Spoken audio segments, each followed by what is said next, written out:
Alright, so we're starting a new chapter on waves and tides. So let's talk about waves. First of all, waves are started by disturbances known as generating forces. The three most common generating forces are wind, earthquakes, and landslides.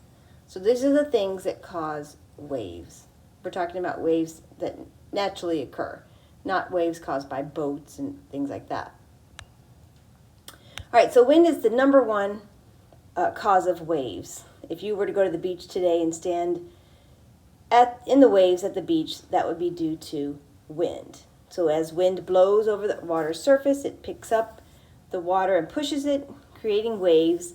Your book goes into a little more detail on that. But the size of the waves depend on how long and fast the wind blows. The longer and faster the wind blows, the bigger the wave. Now, small waves are known as capillary waves or ripples, and they're the smallest of the wind-driven waves. You can create ripples in a pond or even in your pool. If you throw something in, you'll see the ripples move away in all directions from the point of entry. Capillary waves are very, very small. Now, after waves move away from the wind or the storm that formed them, they settle into big rolling types of waves known as swells. Swells are probably what you think of when you think of being out on the ocean on a boat.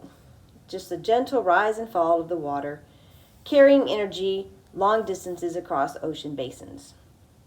They can travel for hundreds and hundreds of miles across ocean basins. They're evenly spaced waves with smooth, round crests and troughs. Now, another source of waves is earthquakes. So this is not earthquakes on land, this is earthquakes under the sea.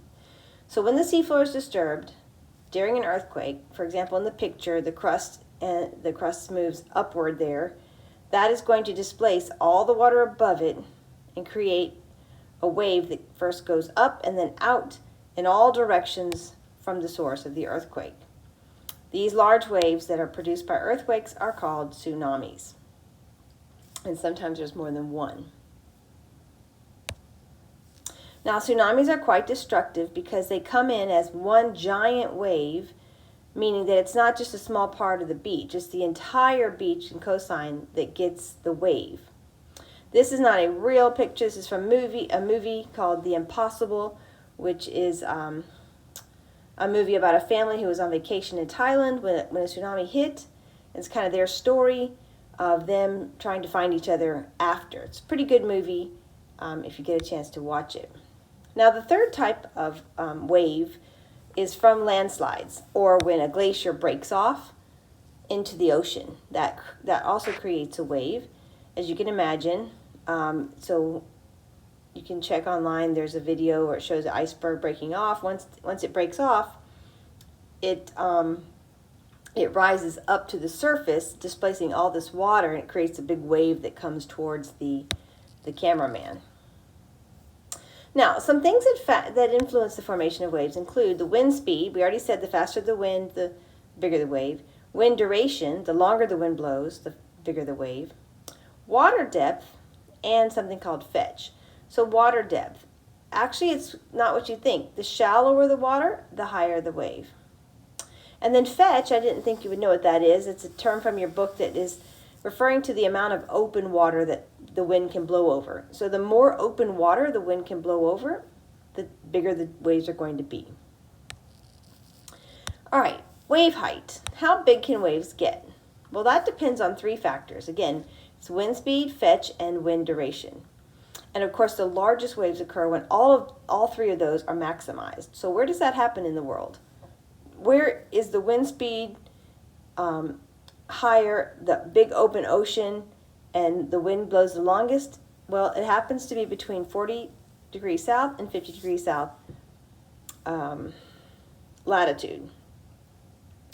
So this is going to be below, right about, just above the Southern Ocean. So you'll see that in a minute on a map.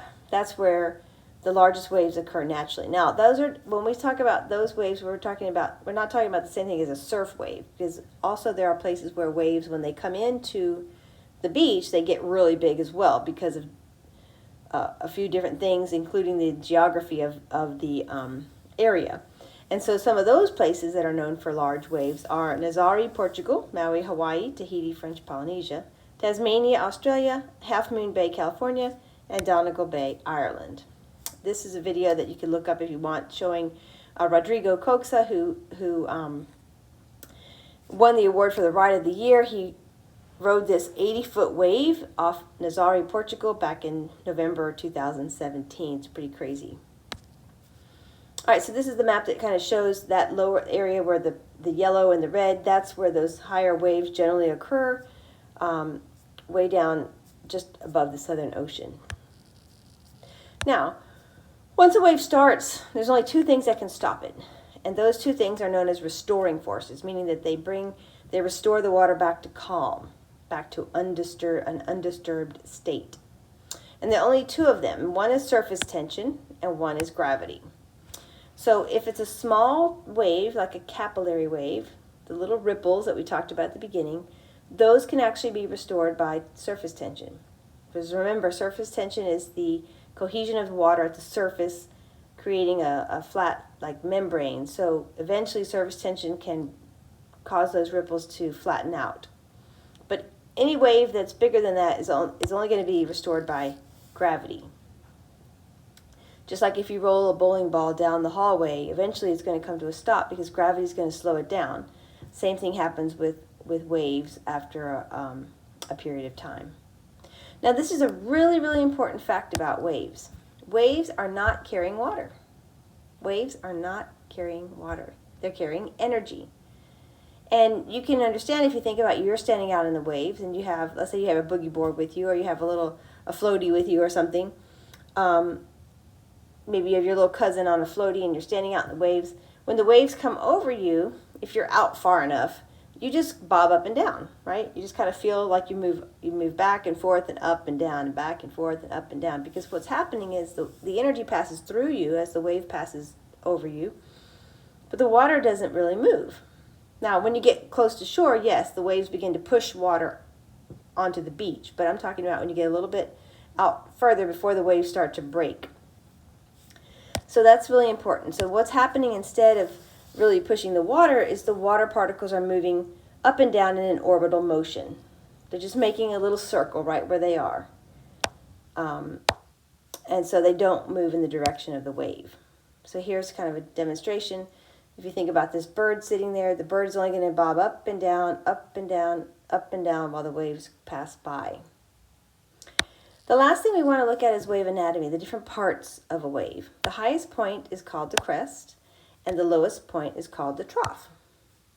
Any wave, these are terms for any wave. Doesn't matter if it's a light wave, a sound wave, a water wave, a wave with a slinky, a wave in a stadium.